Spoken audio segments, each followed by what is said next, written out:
Hello, everybody. This is Quality English, an interview with Bede Summer School. And today I'm delighted we're being joined by Ryan Edwards and Danny Kenwood. Guys, hello. Hi. Hi, good morning. Would you like to introduce yourselves? Yeah, absolutely. So my name is Ryan Edwards. I started at Bede in the summer of 2021, having spent 13 years in the industry, and I'm the summer school director. And I'm Danny. I've worked at Bede now, I think this is since 2011, so around 11 years. So I've kind of seen the summer school grow and grow, and and hopefully 2022 sort of good things to start again. Brilliant. Well, thank you both for joining us. So we're going to have a bit of a question and answer session about Bede Summer School. So first of all, let's jump straight in. Can you give us an idea of the outline of your course portfolio and your main focuses? Yeah, absolutely. So for 2022, we are running 5 residential centres. These are all broken up by age. So we start at our youngest school, which is our Little Explorers course, and that's at our prep school. So essentially, we've got 4 fantastic boarding school sites and 1 university. And the way we look at our 5 courses is that they're a bit of a student journey. So we have some overlapping age ranges, but generally speaking, we create and curate programs and syllabuses to actually really work around target age ranges of our students and how they fit into the facilities of the host schools that we use. Obviously, 2 of those we're lucky enough that are our own sites as well. Okay, so just in terms of the age ranges, then what age do the Little Explorers start? Yeah, so Liga Explorers, which is based at our Eastbourne site, will start from as young as 6. So each kind of centre that we have has a rough age range of around 5 years. So Eastbourne, which starts at 6 and goes to 11, and then we go up through the ages to Windlesham, which is 8 to 13 this year, and then we move to kind of Dicker, which is 12 to 17, Lancing 13 to 18, and finally we get to our Brighton course, our Pathways course, which is for 15 to 20-year-olds. Right, so all the way through from 6 to 20, students can get an experience of Bede. Yeah, absolutely. And one of the things that's quite unique and a great selling point for our Eastbourne course, particularly when people think of much younger students and the idea of a 6-year-old travelling to a residential course on their own, we actually offer day courses for students who may be in the area on a family holiday. But we also offer parent programs, which includes, also the option for one-to-one teaching as well. So actually making a family program, out of what we do, and we really think that's a key part of not only diversifying, our options, for, not just the youngsters but families as well, but also because the location of Eastbourne is, absolutely fantastic. We're really blessed with the site, right on Eastbourne seafront, within easy reach of hotels. And is perfectly suited to those non-residential courses. Brilliant, thank you. So in addition to these courses, I've heard quite a bit about the Liga Football Camp, which is an intensive 2-week football and English program. So can you tell me a bit more about it and who it's for? Yeah, absolutely. So this runs out of our Dicker Centre for an exclusive 2-week program. We're really excited about this. It's the first year it's launched, and we are working exclusively with La Liga to develop and deliver these for the United Kingdom. It is for students or players that love football between the ages of 12 and 17, for boys and girls. Something that we're really excited for as well is that we are attracting local players as well. So our international students, not only will they benefit from first class UEFA Pro and UEFA A-level coaches from Spain, developing the La Liga methodology, but we also have ex-professionals with native English to sort of help on the tuition and language side, and it's really about developing that language skills with the football methodology of La Liga. Obviously, a hugely technical league with a global reach, and we're really excited to be bringing this to our international clients, but also local players as well. Brilliant. Yeah, that sounds very appealing and a very well-known brand and institution to be working with. So I'm sure that'll be a huge success this summer. When does that start? So that runs in weeks 5 and 6 at our DIP school. So yeah, kicking off at the end of July and going up to the 13th of August. And actually, with the Liga as well, they've even promoted us on their own Instagram sites as well, which has obviously a reach of millions of followers. So that's hugely exciting for us. Fantastic. Okay, so you mentioned earlier about the different campuses. I think we've heard about a few of them, but can you just tell me how they differ in terms of the location, the setup and the accommodation and so on? Yes, so I think there's one common thread to our schools, and that's essentially that, we are based in East and West Sussex. Both myself and Danny are, very local to this area, sort of born, within 5 miles of the school. And, what we also love, when we sort of show imagery of the sites and, the sort of locations between them, is that all of them are kind of bound to the South Downs National Park as well. We have Eastbourne starts, right next to Beachy Head. We go all the way across to West Sussex and Windlesham, but we also have Dicker, Lancing and Brighton, which are, situated, not a million miles away from, fantastic, towns and cities, but also with that access to nature and, a real beauty spot for the country, and it kind of binds us locally as well. Obviously, the age of the student might dictate which of the locations they end up at. But if there were different options for the same age group, what would be why would they choose one location over another? You mentioned kind of outdoor activities or being close to a city. Is that the kind of difference? Well, with our centres, they're all kind of reasonably local to each other. That from one side to another side, they're probably about a 40-minute journey.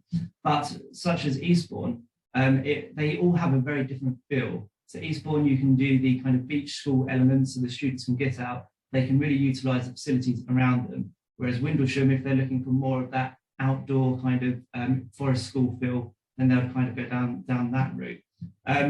Again, with Dicker and Lancing, Dicker has tremendous facilities, but Lancing, a lot of students like that Lancing feel because it has probably a more kind of slightly more adult feel in some ways, Lancing. And obviously it has that Harry Potter kind of look as well, which a lot of students love.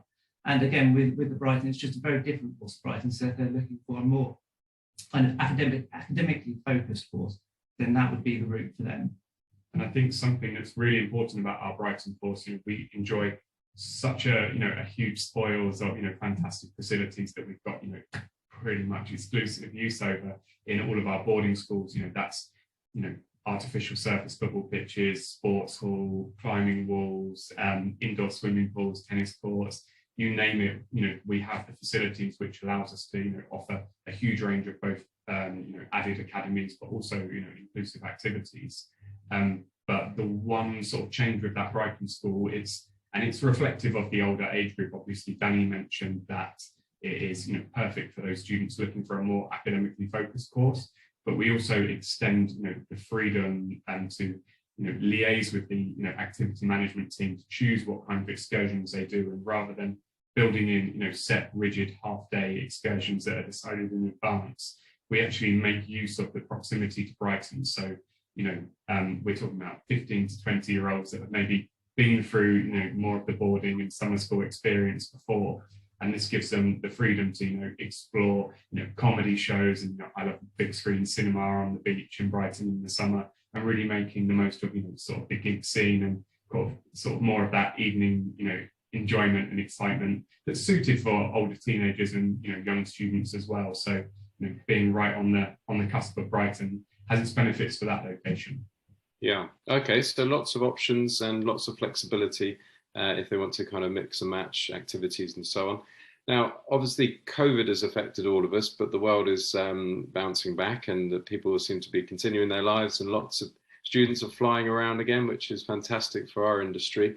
But do you want to just quickly tell me a little bit about how you've had to adapt your programs for COVID? Yeah, well, over the last 2 years, obviously we've not run like many other summer schools, but being a boarding school year round as well, we've taken the lead on kind of COVID operations in terms of running quarantine programs for the senior school and prep school, and that's been amberless quarantine programs and redless quarantine programs for a lot of the international boarders who would need to come back and quarantine depending on the time of year, because obviously rules change very quickly in this kind of COVID world.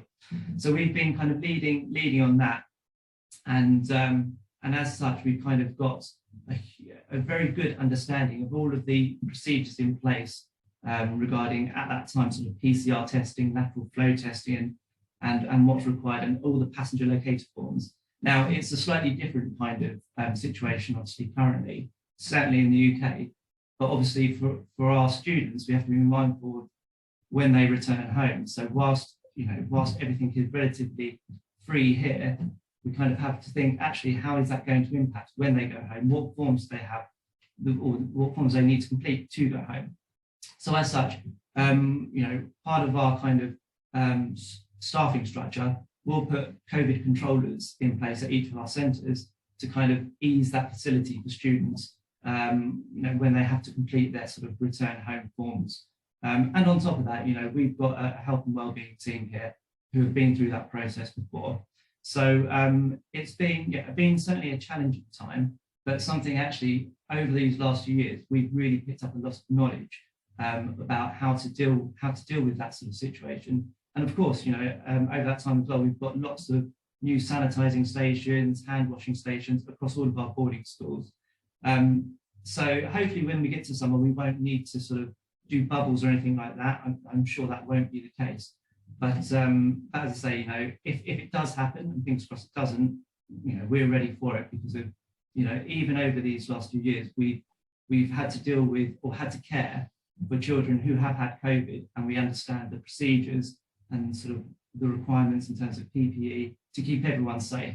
And I think also on that, it's about how we deliver the programs, and should a student have to isolate, and how we pivot to be able to still allow them to enjoy blended learning, take some activities to them, and still try and make them as involved as possible. One of the things Danny didn't touch on there, probably because it's so real to him, is because Danny's been running courses, not just the quarantine ones, but holiday camps for students who it doesn't make sense for them to go home for half terms or the longer holidays. So we've actually seen an adaptation, as the restrictions have changed and as the guidance have changed.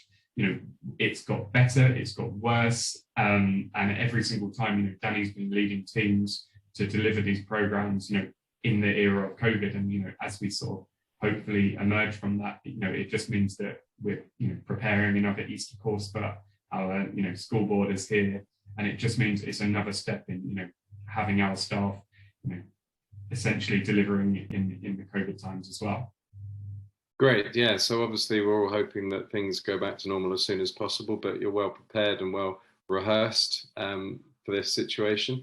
Now, the Bede's Trust, can you tell me a little bit about that, and what are the benefits of you being part of it? Yeah, I mean, so obviously the trust is really split into three different areas, where you have the prep school, the senior school, and the summer school. Now, the summer school is actually, we're a relatively small team, although, with bags of experience.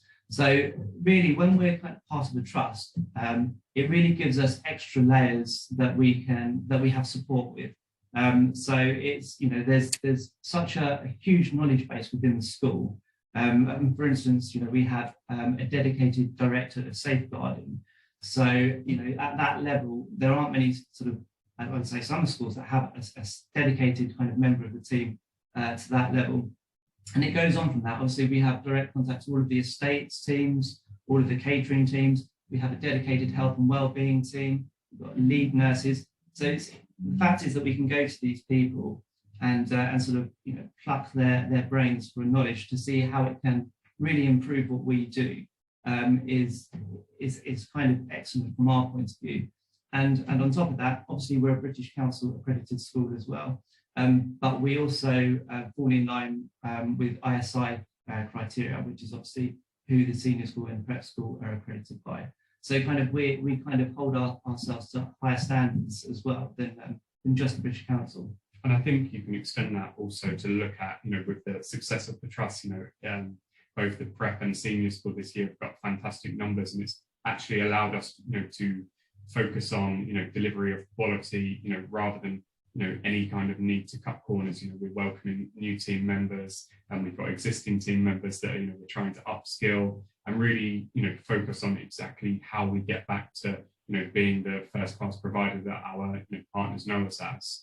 Another side of the trust that we as a educational establishment, we have a board of governors, and they take a really keen interest in everything the summer school does. So it really means that we're held to a very high standard by not just the head and the bursar, but by a huge number of very experienced and interested parties. Right, very reassuring then. So all the accreditations, ISI, British Council, Quality English, and then the trust and the Board of Trustees as well. So very reassuring. Thank you for that. Just finally then, 2022 and beyond, I'm sure you're very excited, especially for this summer. So what are your plans? And let's get the agents and prospective students excited. Yeah, absolutely. So, I mean, for 2022, we launched our new prospectus in the autumn. It was, really well received for us. It's kind of taken a slightly new direction, but we really hope that it's, a reflection of, how we want to do things and where we want to go. This year will be the first year that, as an inclusive part of the package, we're offsetting the entire student experience as well, supporting a partnership that we've developed in Kenya. And I think, for 2022, a lot of our programs, look fairly similar to the way things have been before, but certainly as we move forward for 2023, we'll be looking to add some, really new, exciting academies and possibly exam courses as well, within our existing centre portfolio. I think if you look at our academies, we've broken them down into creative, sports and academic, and I think it's definitely our intention to add some really new, exciting and innovative, sides to that. And I think, we might have a surprise up our sleeves with one or two new courses and locations as well. So certainly advised to watch the space. Brilliant. Okay, well, thank you very much, guys. It's been great to speak to the Quality English School, Bede Summer School, this morning. So good luck with the summer and see you both again soon. Thank you very much, Jonathan. Cheers.